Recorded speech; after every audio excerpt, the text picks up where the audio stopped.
海市，哥，你这手怎么了？不是什么大事，别大惊小怪。哎，你看看你，脸上一点也没有血色，还说没什么大事儿。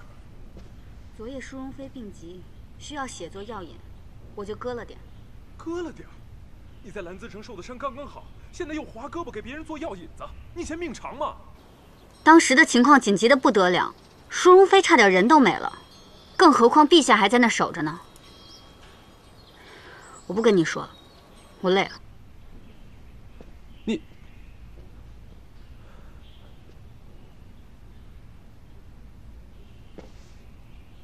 公爷，帝姬府的一切都已经安置妥当了。帝姬没说什么，但看神色，还是很受用的。可有朝中访客？这个倒是没有。眼下帝姬风头正茂，大家也都怕落得个攀附的名声。除了长王殿下，只有1、2位大臣登门拜访过。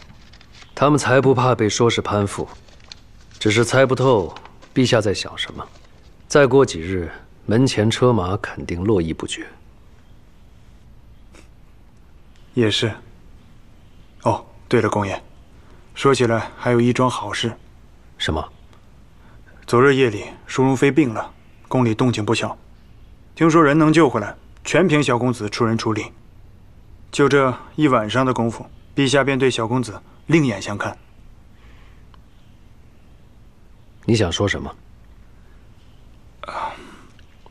公爷，小公子最近有些消沉，他私下请陛下把他调到了中卫军，固然是有错误，但也是为了公爷您呐。不必说了。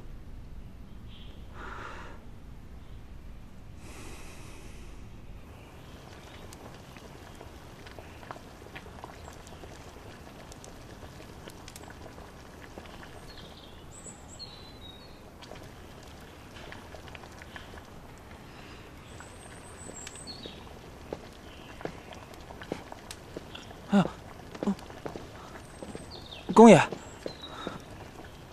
是给小公子煎药？是，医官院的医总来过了，说小公子气血两亏，故而开了一些固本培元的药。这个我看着，你去忙你的。不行啊，公爷，这样的粗活怎么能让您来做？要是被人知道了，还不治我的死罪啊！去吧，无妨。是。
淑容妃，汤药来了，先喝药吧。等会儿。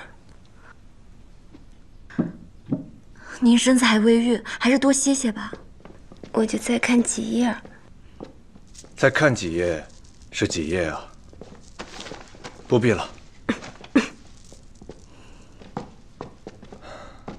不好好歇息，又在看什么书啊？杂书，《元江实记》讲旅行见闻的。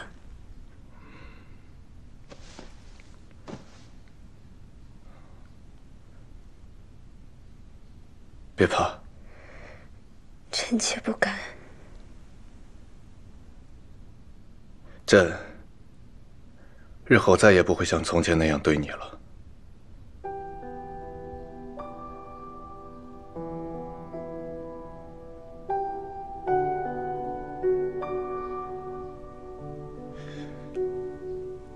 今日要是得空，可以去双平湖看看，朕给你准备了点东西。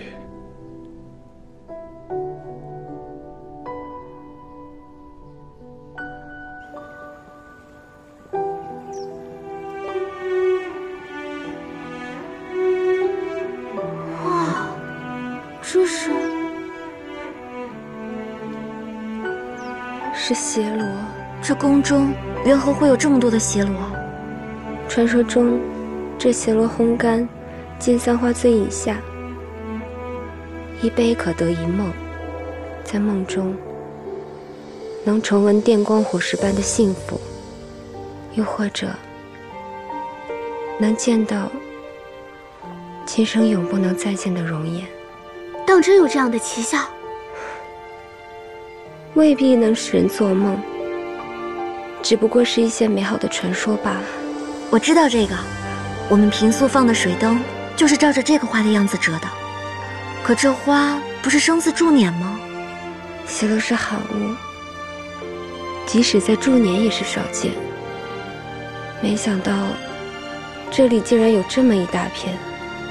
这天气果然是地大物博，人杰地灵。纵使再地大物博，可要搜罗这些，也得颇花上一些心思吧。陛下这是……或许是道歉吧。他心里也有许多说不出来的话。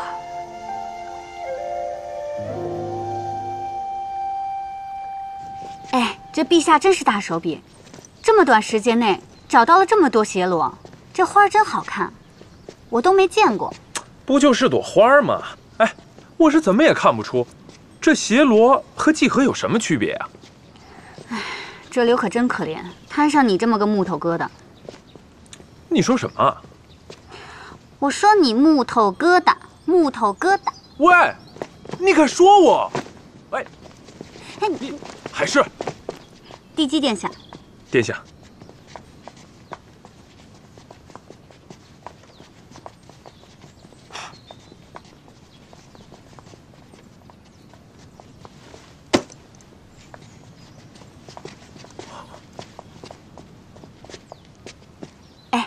我问你，你说这燕灵帝姬与陛下失散这么久，一旦被认回来，那可就是一人之下，万人之上了。这么有诱惑，会不会有人冒充而来？嘘，就算是有人想打这种主意，也绝技混不进来。这礼部上下有几个脑袋，敢拿陛下宗亲这件事敷衍？根底已经细细筛查、反复考证过了。再说了，燕灵帝姬、陛下，还有昶王，人家自小一起长大，还能认错？你说的倒在理，但我总觉得这个帝姬有点奇怪。因我听闻这燕灵帝姬打小便喜欢牡丹，那一日面圣也是携花而来，是以被昶王殿下一眼认出。可是，既然自小喜欢牡丹，为何刚刚她身上的香味儿好像是季禾香？有吗？有啊，反正不是牡丹的香味儿。哎呀，你一个外男，敢在这公然议论燕灵帝姬身上的香味，你不讲活了？哎，快走，快走了。今日唐突了，还未令人传讯，便登门造访。不妨碍的，我这里一向冷清。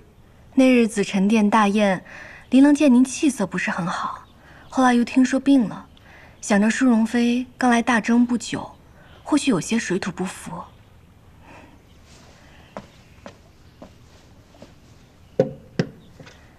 之前我流落尼华罗，一时间也适应不了那儿的气候，一年倒有大半年都病着。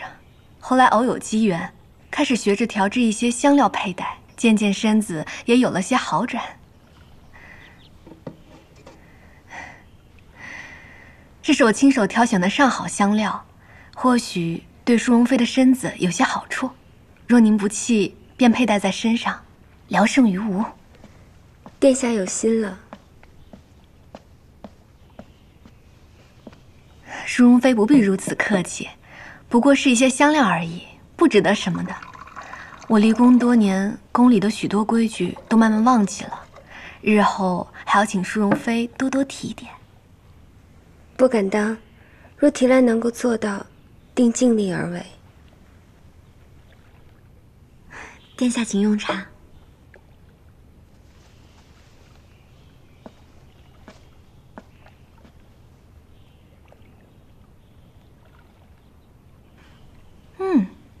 这个是明前龙井。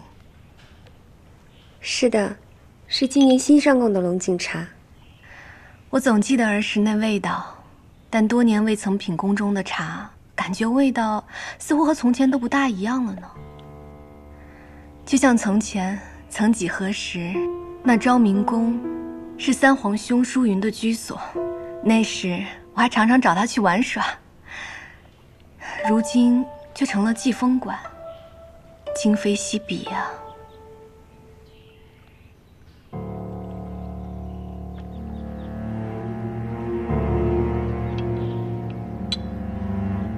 可这青海宫到底是外男，住在宫中，淑容妃可否觉得有些不便啊？宫中一切，陛下自会打理。玉安宫与祭风馆一向并无往来，是以我也不清楚这些事。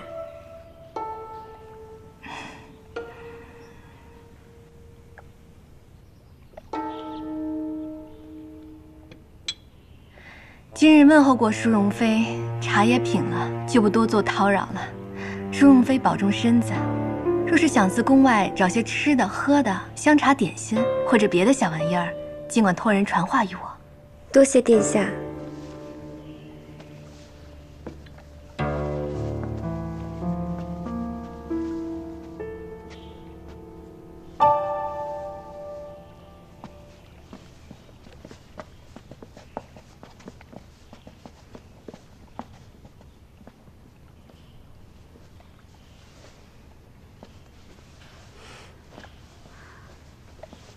这地基流落泥花落多年，此番回来还是好高的兴起。明面上是为了看淑容妃，话里却明刀暗剑，尽是打探宫里的虚实。也许他正是因为在外边受过搓磨，所以才更谨慎一些。陛下既然已经认定了他，他就是名副其实的地基，你等不得无礼。是。其他的就不要去理会了。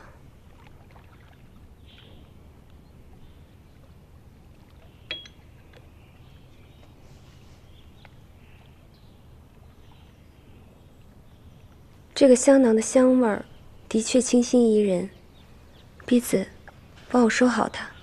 是。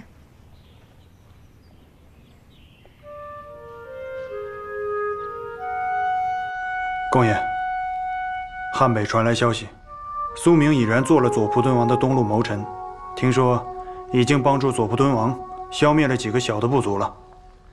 看来他暂时忙着在夺洛面前邀功，无暇顾及南下攻击黄泉营。但是天启城仍不可松懈。明白。师傅，回来了。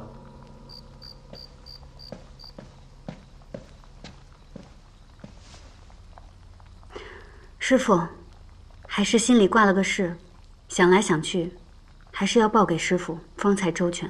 说。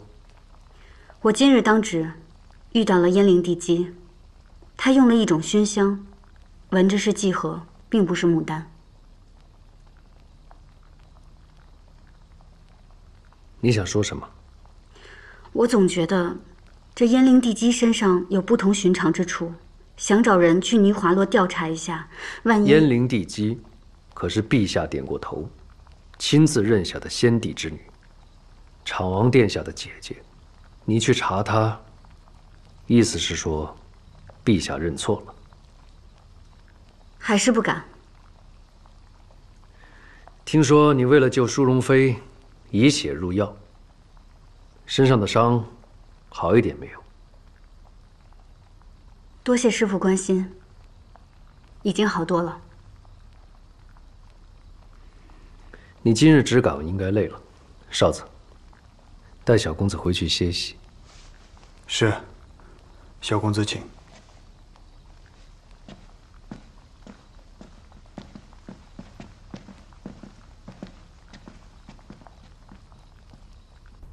陛下，顾臣是状告青海宫包藏祸心，跳梁左右，排异党同，厮杀天子近臣。昔日6义将阿摩兰、顾大成等4人议案，如今已传遍天启，民怨沸腾。百姓皆言此乃背恩复国之罪，当诛九族。臣知青海宫官高爵显，手握重兵，但此案非同小可，是以……段御史，你已经连着上了10几道折子了，如今还要当着朕的面来啰嗦。臣专司监察，职责即是究百官之失，这是臣的本分。今日，就算是陛下要了臣的性命，臣也不得不言。此案早已交由廷尉处理。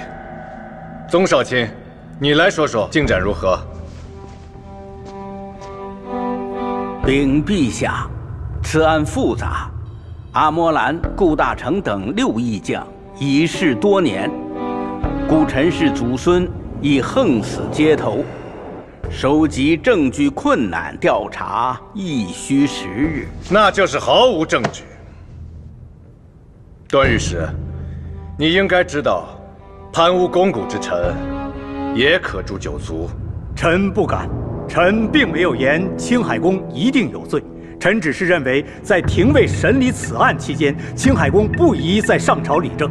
臣恳请陛下暂时革去青海宫的公职，让廷尉可以审理青海宫，如此方能安抚民心，重振朝纲。臣等复议。陛下，臣相信青海宫。陛下，段御史所言极是，是臣考虑不周，臣自请革职，配合廷尉调查。臣相信，宗少卿定能还臣一个清白。臣定当尽心尽力。什么名媛？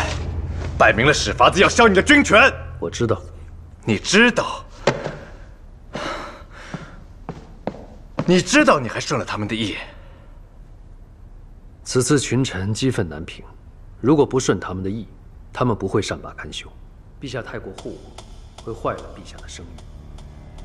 朕的声誉，在他们眼里，朕不过是喜怒无常、薄情寡恩之人，朕有什么声誉？陛下是明君圣主，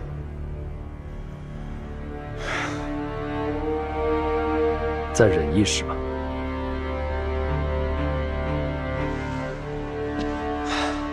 事已至此，若说无益。既然你没了差事，那就常来找我下棋吧。是。臣告退。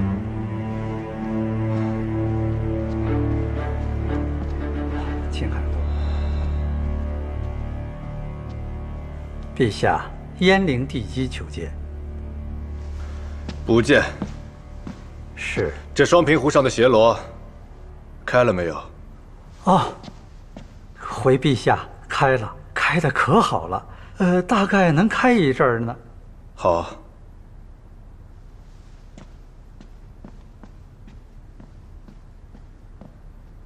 殿下，您刚回来，陛下就对您避而不见，当真有这么忙吗？无妨，改日拜访便是了。我也多年没回宫了，多走动走动也是好的。那好像是暹罗，奴婢们不识得。这花儿在都中可是难得一见啊。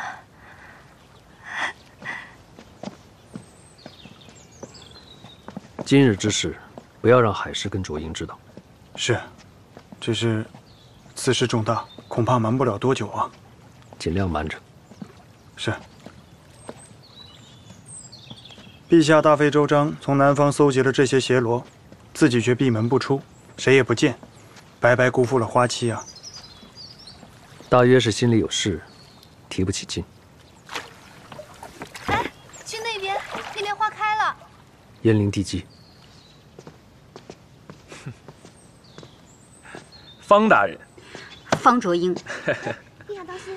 哎，燕陵地基在这儿，小周不稳，可千万别跌下去了。你们不知，这鞋螺最是娇嫩，去多洒一些水在枝叶上，花才开得好。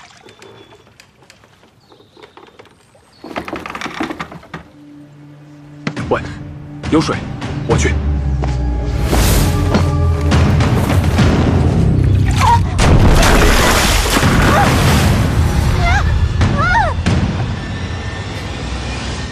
师傅。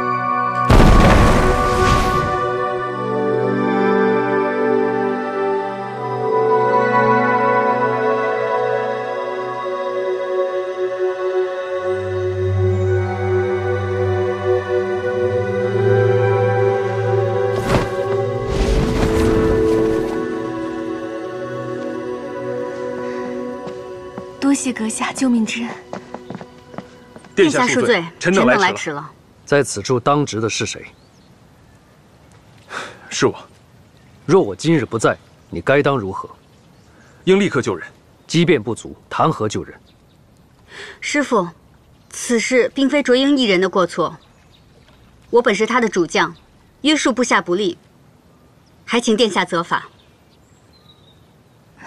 是我任性，看着邪罗新奇，执意要去游湖，不必为琳琅责怪。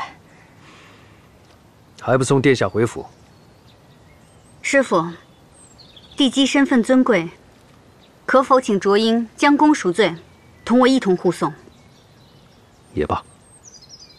哎，大人留步，承蒙大人相救，还未使大人高兴大名。微臣方建明，区区小事，不必挂心。原来是建明吗？从前你陪二哥读书的时候，还没长这么高大呢，一时间我竟没有认出来。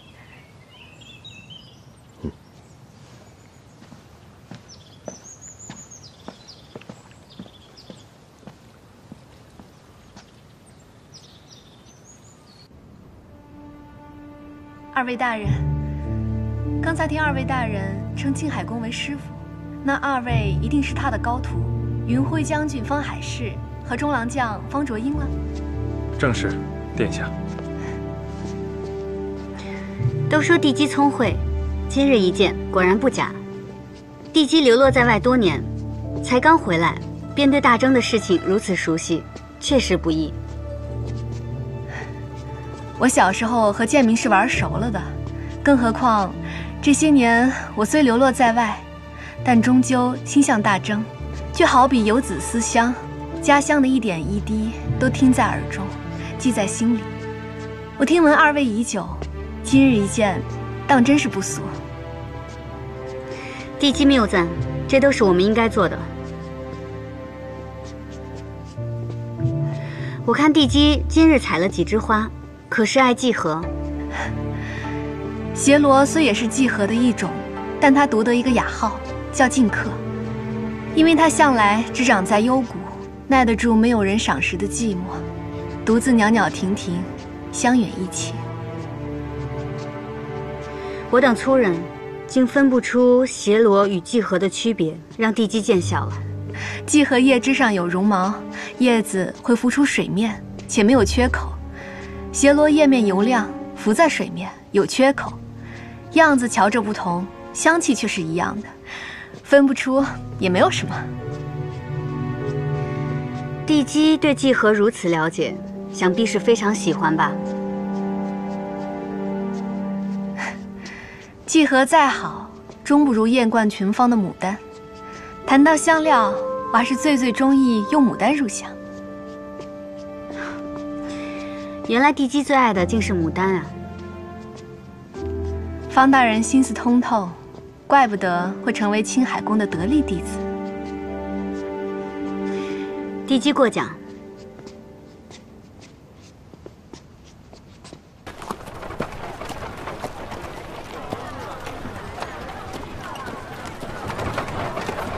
都中有一句话叫南北方舟，不知道小方大人听没听过？倒是不曾。这句话的意思是说，京城的少年郎里，除了武乡侯家的14郎，就属你们二位风采翩翩，旁的人都不值得一提。殿下赞誉了。啊，对了，不知青海宫平素都喜欢些什么？我想预备一些，登门拜谢他今日的救命之恩。多谢殿下的一番美况，但我们祭风馆向来等级森严，我们兄弟二人也从来不问师傅的私事，所以恐怕要让殿下失望了。无妨。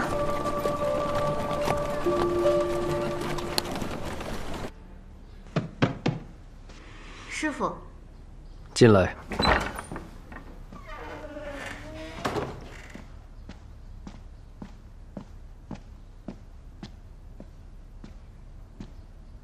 师傅，我送些花来。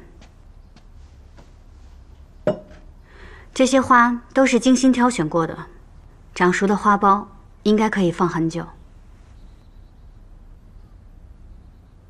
这束花选得真好，熟成刚刚好。如果凑巧的话，晚上还可以看到它开花的模样。你近来公务繁忙，以后就不要采这些了。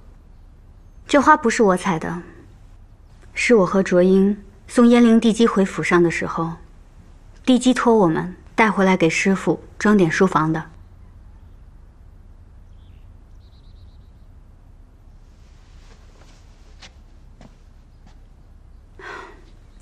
师傅，帝姬向我和卓英打听您，我觉得此事有古怪。一个背井离乡、流落多年的公主，初回都中，为何会有这样的好奇？这些话不应该是你说。师傅放心，这些话我只跟您和卓英提过。出了这扇门，还是定谨言慎行，小心从事。到底是稳重一些了。多谢师傅教诲。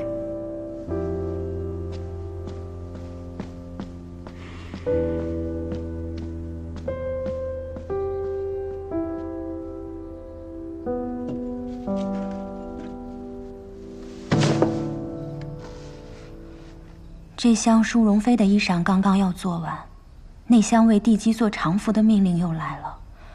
明明知道灵锦司能用的人手没多少，这些人就指望着讨好攀高枝，全然不顾点衣受累。无妨，赶得过来。苏姨，你先去歇着吧，帮我照看好小白和小乖。只恨我没有学过刺绣，不然倒也能帮上一两针的忙。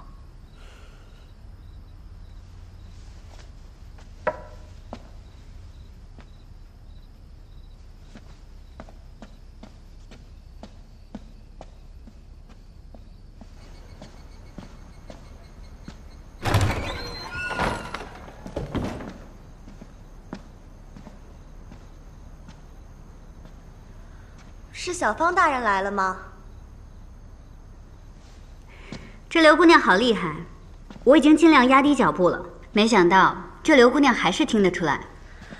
夜里静，但凡有些声音，便听得出来。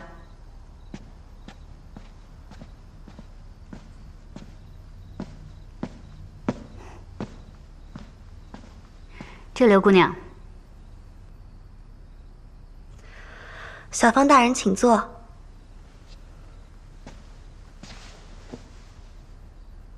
我没有打扰你刺绣吧？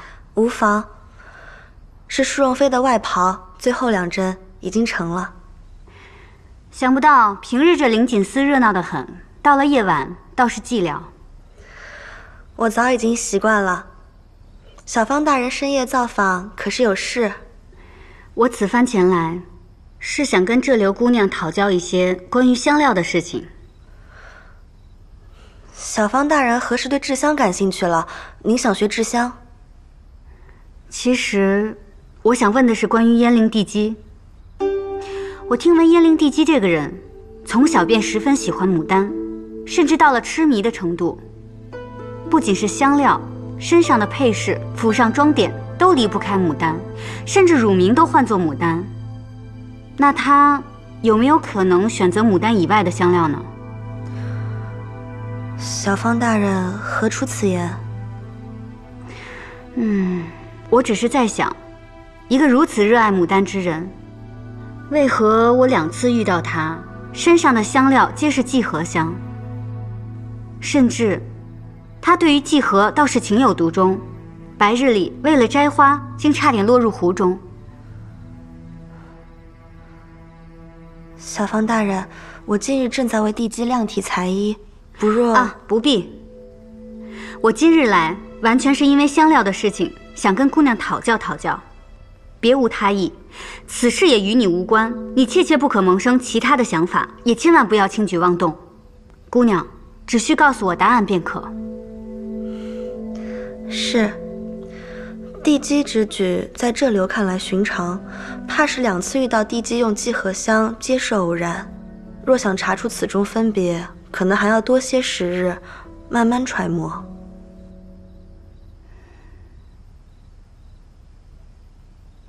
我明白了。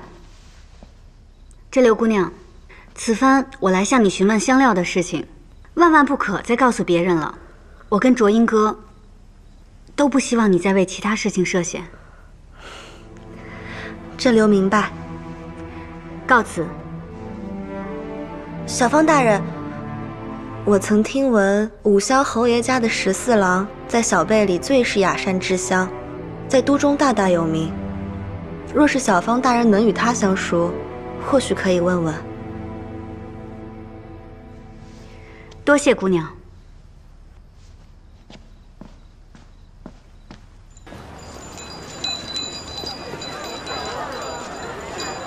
喂，方卓英，你这是怎么了？今日跟丢了魂儿一样。哎，我问你，你是不是跟那武乡侯府的14郎很熟？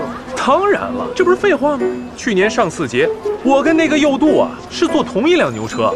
那你帮我引荐一下。没问题呀，当然没问题。你呢？怎么和都中其他女子一样，也打听上右渡了？人家都说少女怀春，怀不怀春我不知道，打人我倒是很擅长。方海市，你哥哥，我本以为你今日叫我出来是约我喝酒，没想到你竟然想打我。方卓英，问你个正经事儿，你带碎金了吧？干嘛？我带你去个好地方，走。哎，想不到这都中还有贵比黄金的东西啊！这区区几袋，竟花干了我这几个月的俸禄。你可不知道，这些东西啊，咱们这儿不产，所以呢，它们是由驻捻、真腊、尼华罗，还有吐火鲁等地，经由水路或者是马车运来的。这些在原产地十分金贵的香料，竟要那么多的人力物力，千里迢迢来到天启，当然是天价了。太奢靡了，难怪。自夷王之乱之后，这制香事业便不再像以前那般风行了。哦，我知道了，你如此大费周章，还是不放心燕灵地基啊？是，只不过是一种香味儿，区区几只暹罗，你何必执着于此呢？如果我说是靠直觉呢？师傅说过，不要靠直觉，是吧？我知道，所以呢，我要结识那周右渡。我需要一个行家来帮我找到问题的关键，拨开我心中的迷思。而且此事呢，牵扯到地基，我不能捕风捉影，要慎之又慎。什么也不懂。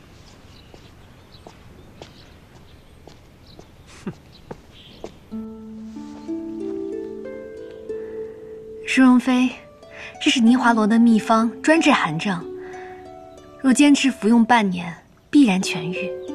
多谢殿下。舒荣妃不必如此客套，你我原是一家人，日后还要相互看顾呢。殿下说的是。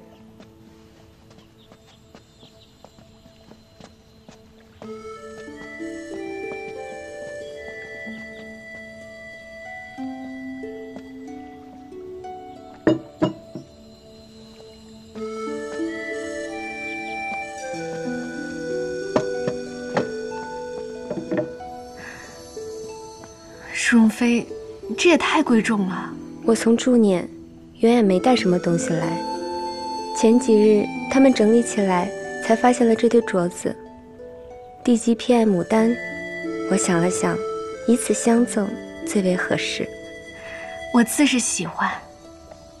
这石斛兰本是中州高山上的一种稀有兰花，对女子的肌肤极好，也是宫中御用之物。舒容妃真是太贴心了。听说这还是陛下赏赐之物。启禀舒容妃帝姬，灵锦司居典仪求见。居典仪，请。是。今日我还要去参见陛下，不过是顺路先来了玉安宫。既然舒容妃这边有事，我便告辞了。嗯。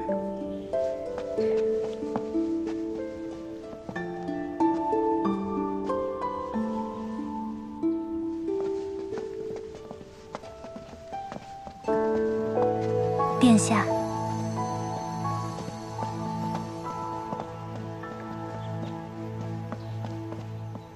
果然是季荷香。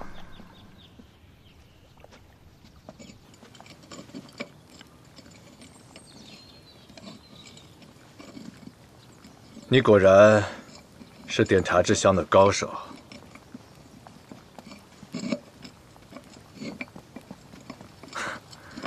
不过今日，你怕是遇上对手了。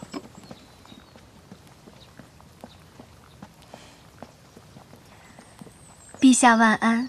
琳琅，勿需多礼。青海宫。殿下，坐。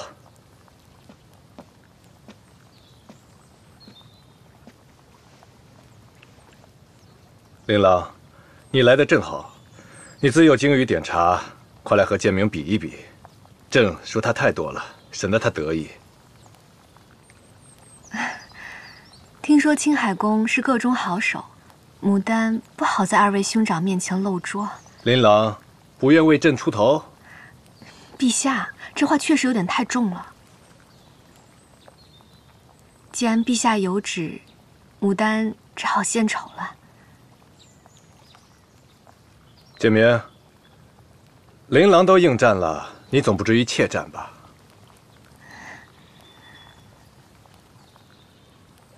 这只是年少时候的把戏。建明很久没练了，手法有些生疏。水刚好二费，看来是天意啊，要让琳琅杀你个一败涂地了。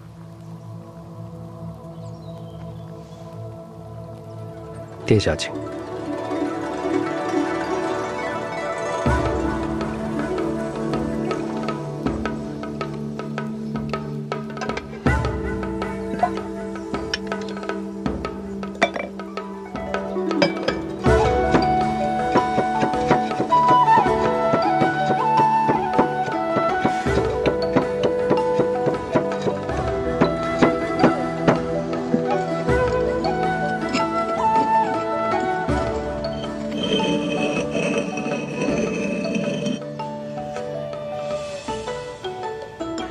帝姬殿下回来之后，向宫中跑的次数可多呢，几乎日日都能见到。听说青海宫救了他一回，这事宫中都传开了，难道陛下有意撮合？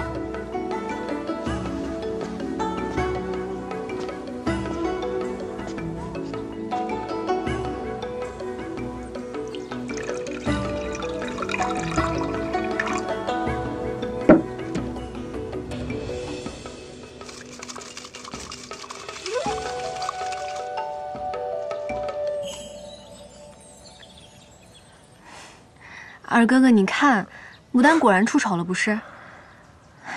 可惜了，二哥哥这么好的茶叶。牡丹在外流落多年，这些手艺早就荒疏了。建明，你明知牡丹心不在茶艺，你也不知道让着她点儿。陛下取笑了。牡丹。朕知你流落在外多年，吃了不少苦头。如今你回来了，朕定会尽到为兄之责，好生照看你。多谢陛下。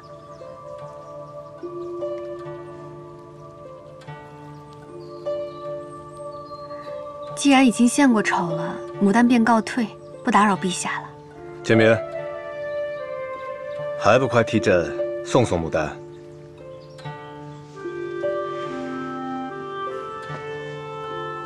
殿下请。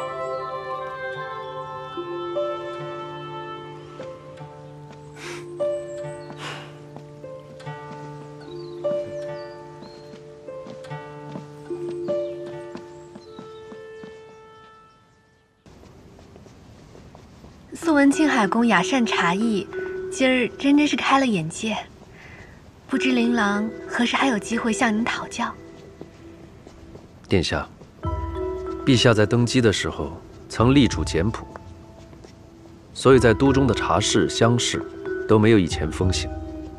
今日陛下只是心血来潮，依臣看，学与不学，倒是没有什么差别。是琳琅没有思虑周全。哨子，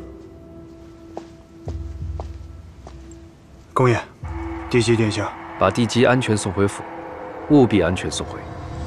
是，公爷。臣还有事，先告辞。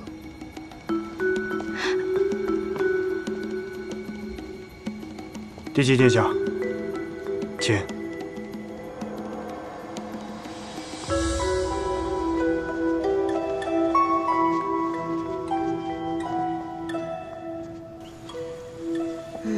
哥，我之前让你帮我约周佑度，你约了没？那自然是约了。佑度前几日啊，刚刚游历各国回来，自然是要休养一段日子。你既然想约人家，那就耐心等一等嘛。哦。又想什么呢？哥，我确实想到一个问题。你说一个人的记忆确实会随着时间的流逝而变得生疏。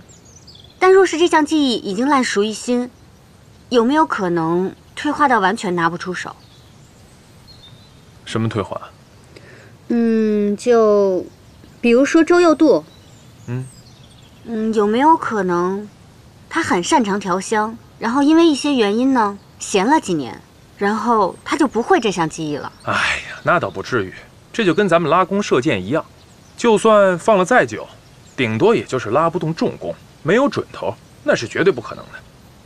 哥，你知道吗？我之前听宫里的人说啊，这燕陵地基的茶艺在宫中可是风头无二的。师傅做伴读的时候也与他切磋过，可是之前我看他与师傅斗茶，手一直特别生，茶也点得一塌糊涂。这燕陵地基的事儿嘛，有可能是他这些年四处漂泊，之前的一点雅兴也忘得十有八九了吧？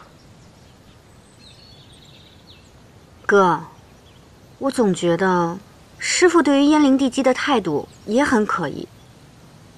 这件事情我都会起疑心，更何况师傅了。而且我总觉得这燕陵地基在找借口接近师傅。啊？他接近师傅干嘛？我哪知道？反正之前我看师傅将他从湖里救出来的时候，他看师傅的眼神都不一样。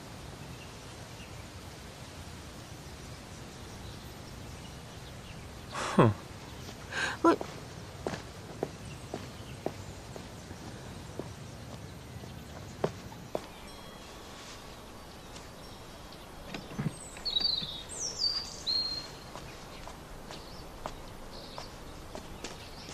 典医绣了一上午了，喝口茶歇会儿吧。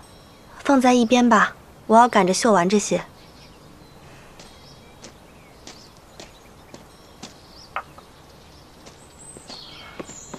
方大人，典医坐着便是，不必起身。我坐的有些久了，腿麻了，怠慢了方大人。哪里的话？为何要着急赶制这些常服啊？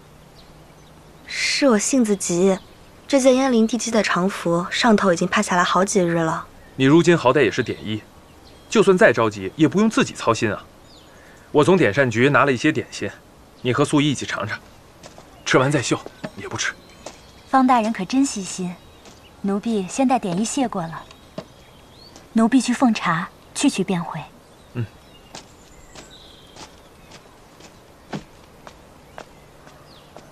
像这样的常服，燕灵地基没有100也有50，为何如此赶制？难道另有原因？哪有什么原因啊？我们一年到头照常是这样干。当真没有？当真没有。那就好。我在宫中还有差事要办，特意为你送来点心。我先走了，你切勿过度操劳。放心吧。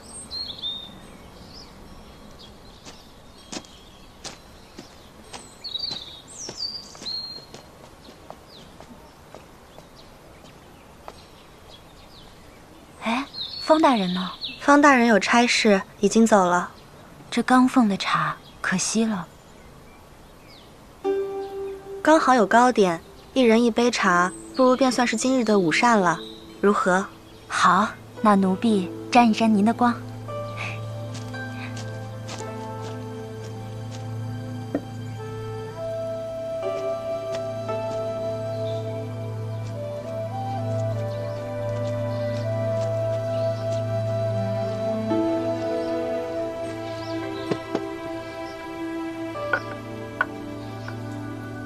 所以，你若有空，便去搜寻一些可以制香的牡丹花。好呀，燕灵地基乳名牡丹，就是因为挚爱牡丹，给地基用，牡丹正好。切记，不要被其他人瞧见了。是。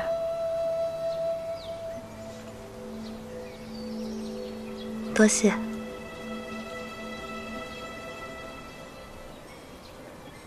这些事情就按照我跟你吩咐的去办吧。是，公爷。哎，小公子。少子哥。还是。师傅有何吩咐？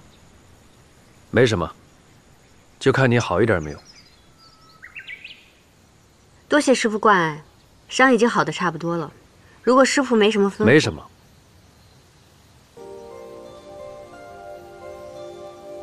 早点歇息。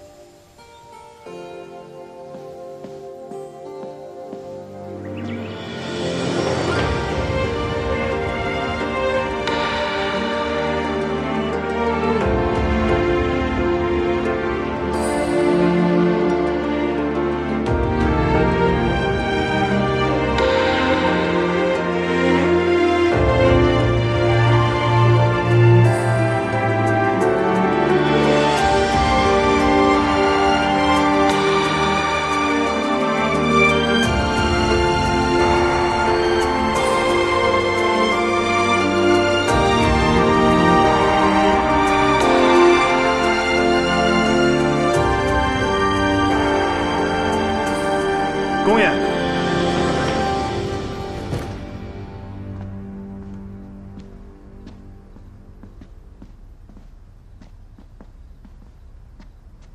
公爷，报。前去泥华罗查探燕灵地基消息的人回来了。如何？得到的消息与燕灵地基的自述并无差别。知道了。那公爷早些歇息，属下告退。回吧。小方大人所说燕灵地基配香的事，乍看起来没有什么，但一旦细究，倒确实一件值得留意的事。小公子，少子哥，还没歇息啊？我刚吃完夜宵，这就回去睡了，明儿见。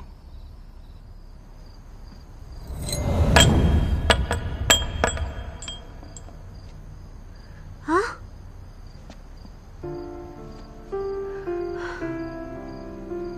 连你都欺负我！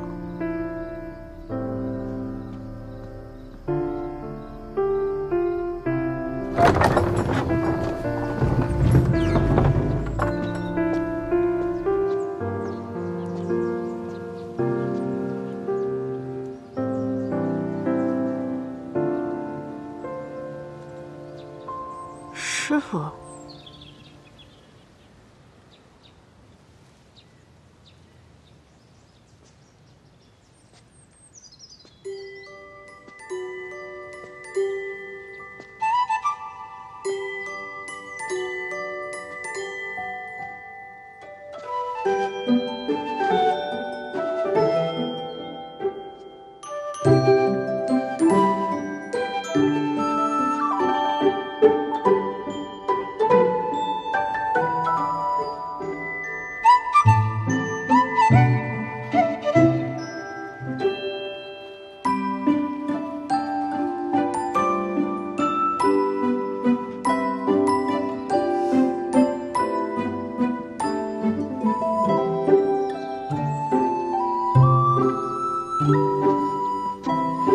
前早就听闻小侯爷风度翩翩，今日一见，果然气度不凡。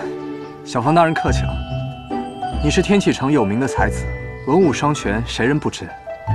今日能得一见，还得感谢卓英呢。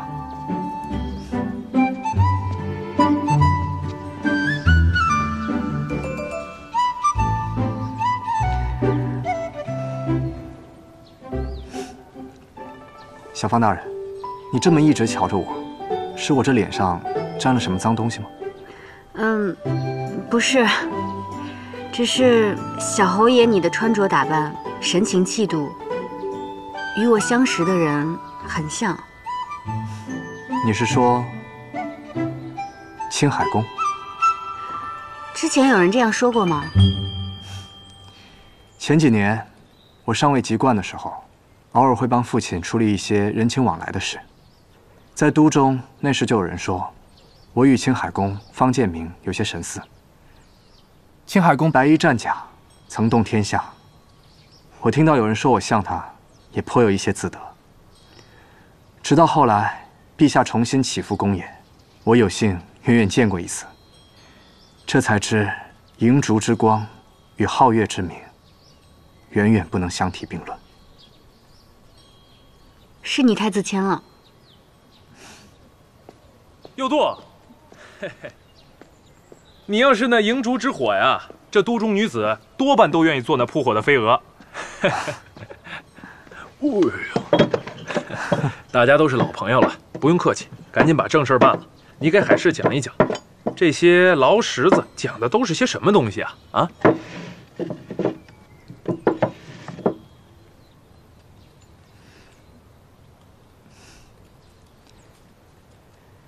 这燕灵地基在宫中常用的那张香方，我倒是有些印象。它是以干牡丹花蕊，还有辟寒、月枝等14种香料混合而成。而你说的那个季荷香，则是以熏龙熏制，然后与云香和都乙等7种香料调制而成。辟寒和都乙，它们性味相冲，要是这2种方子用在一块儿，那浑身就会起红疹。若是如你所说，如果用2种性味相冲的香薰放在一起，结果如何？要是这2种方子用在一块儿，那浑身就会起红疹。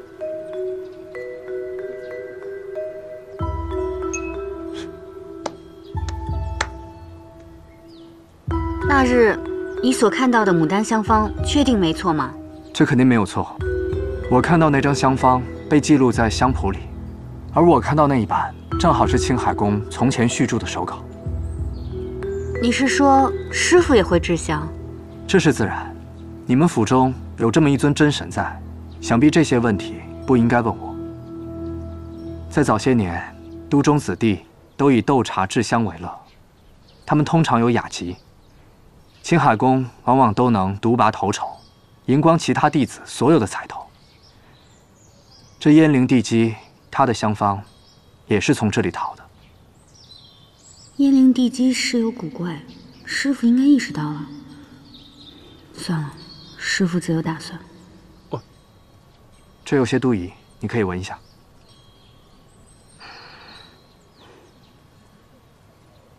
很冲吗？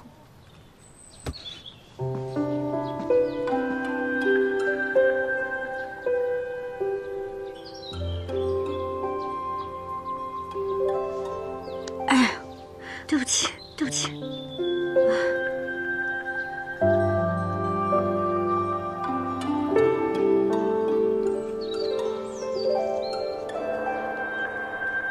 师傅，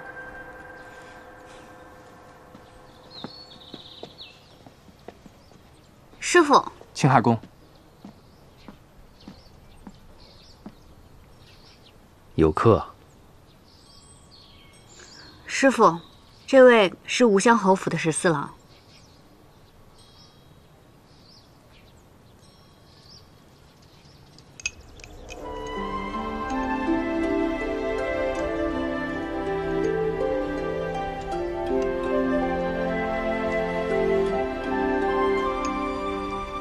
方卓英啊，你盯着客人看什么？哦，原来都中有人跟我讲，说佑度像师傅。我以前不觉得，今日二人同在一处，这也太像了。是吗？是啊，这太像了，是不是海师？你看，五官倒是不太相像，气度倒是有些相似，归根结底，还是不太像。是吗？小侯爷爱笑，温柔了些。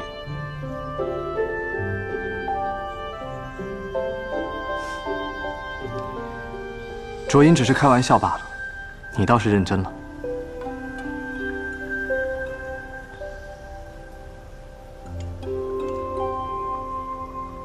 话说回来，小方大人家中可有姐妹？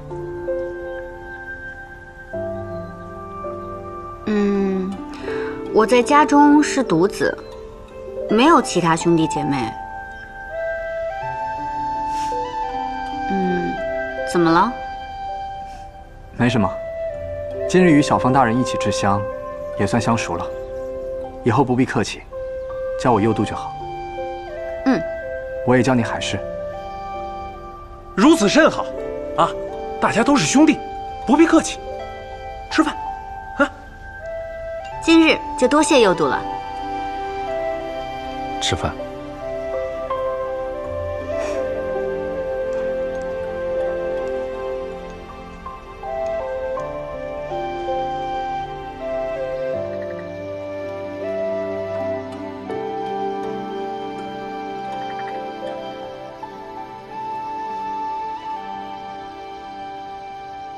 师傅。人走了，卓英已经派人备车了，我只送到西角门。拿去。这是？那日我的语气有点重。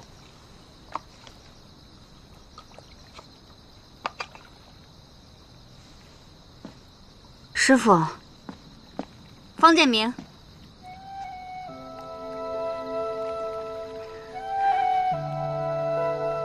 你若只是我的师傅，那日你呵斥我，都是应当的，我亦知错。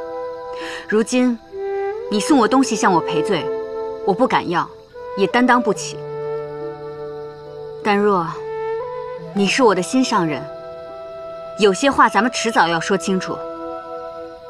在你心里，我究竟是什么？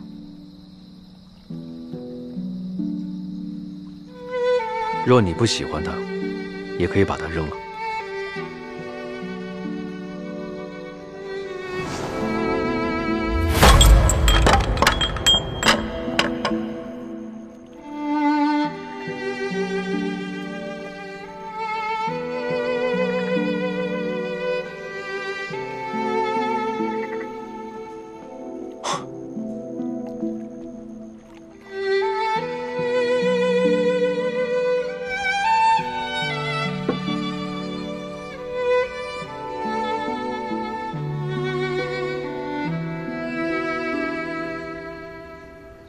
师傅，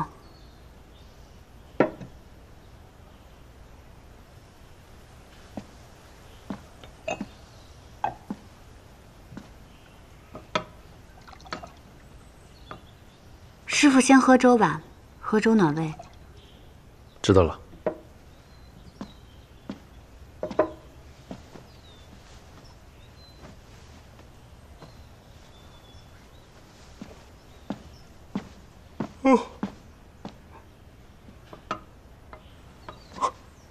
卓英，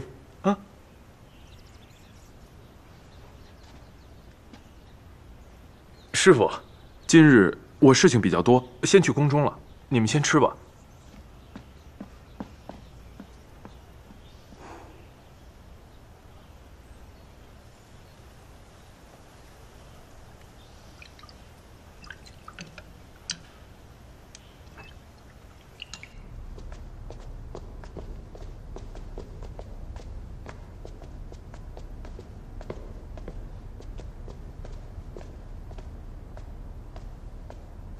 帝姬殿下，陛下。牡丹，什么风把你又吹来了？我担心陛下政务繁忙，不敢频频叨扰。无妨，没事多来宫里走走是好事。那日输给青海宫，牡丹才惊觉，自己在泥华罗待得太久，连当初苦练过的茶艺都黄输了，实是可惜。这不，回去又钻研了几日，想着陛下今日要是得闲，可以为您点一盏茶。朕那日也不过是心血来潮，你要是闲暇无事，想要找人在茶艺上切磋一二，可以找建明。早就问过了，青海宫不在宫里。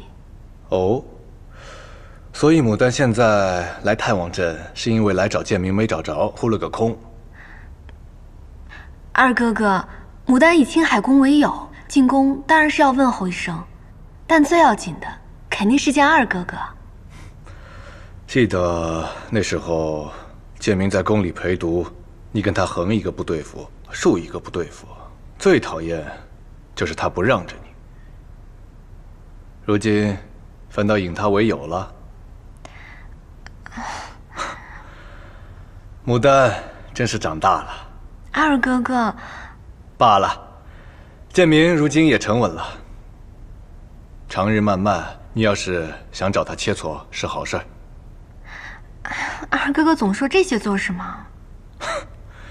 你呀，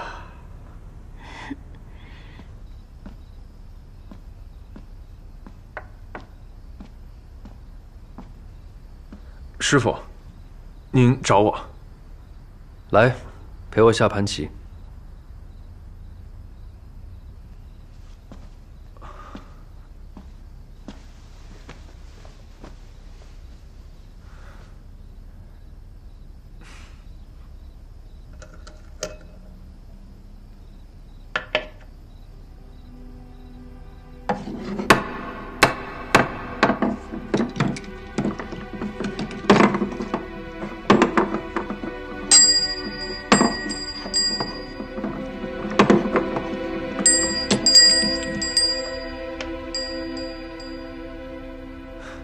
这么多年，我的棋艺还是没有长进。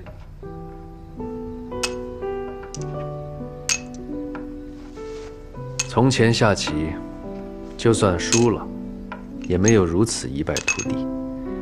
你总会想扳回一目半目，是吗？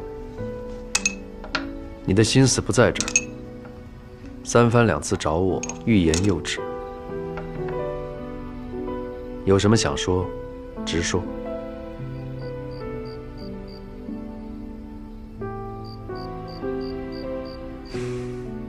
师傅，海氏她现在已经长大了，总不能在军中这么一直耗着吧？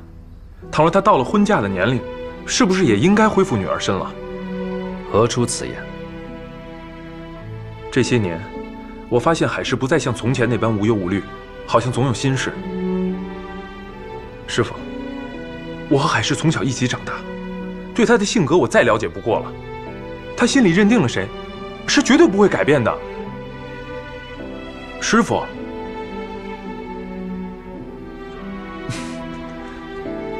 即使只有师徒之情，还望师傅早作了断，否则终将误人误己啊！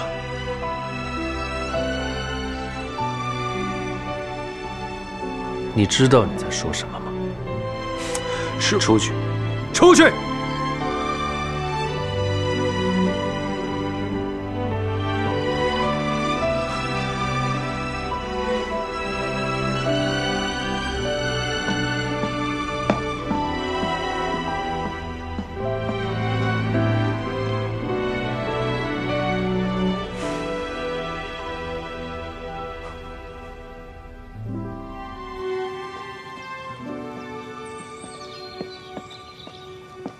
海氏，今日我替你值一时辰的岗。